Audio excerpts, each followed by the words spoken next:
Italian tubular cast-on. The Italian tubular cast-on method creates an edge which is reversible, looking the same in both the back as well as it does on the front, and works best with 1x1 ribbing. It is also highly elastic, hence it's great for cuffs at the ends of sleeves, brims of hats, or the ends of blankets as well as scarves. For this method, you will need a length of tail yarn which will vary depending on your project.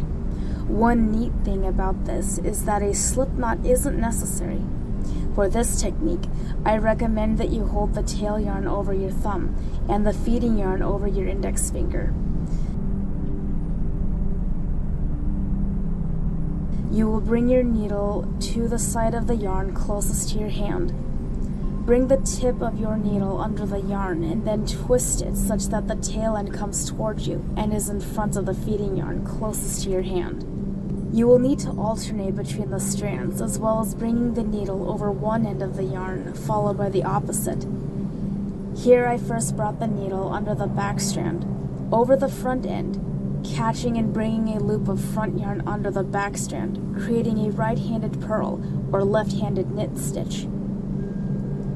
Next, we will switch directions, bringing the needle under the front strand, catching a loop of the back strand, and return coming underneath the front strand. This creates a right-handed knit or left-handed purl.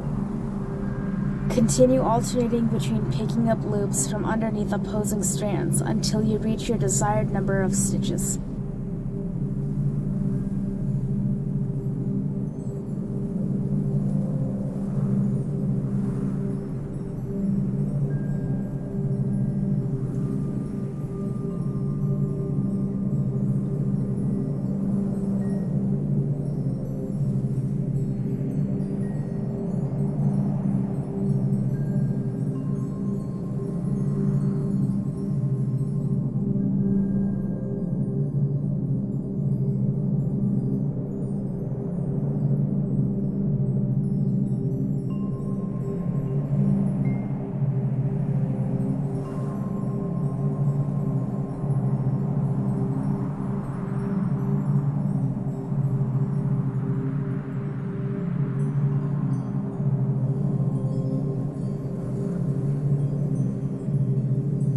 For first-timers, you may want to cast on one last stitch in the classic way to help prevent stitches from slipping off of your needle.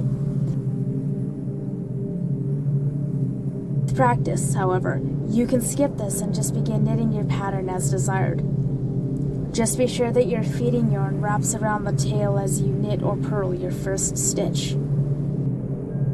One little thing about this cast-on method is that when knitting your first row, every other stitch will be twisted.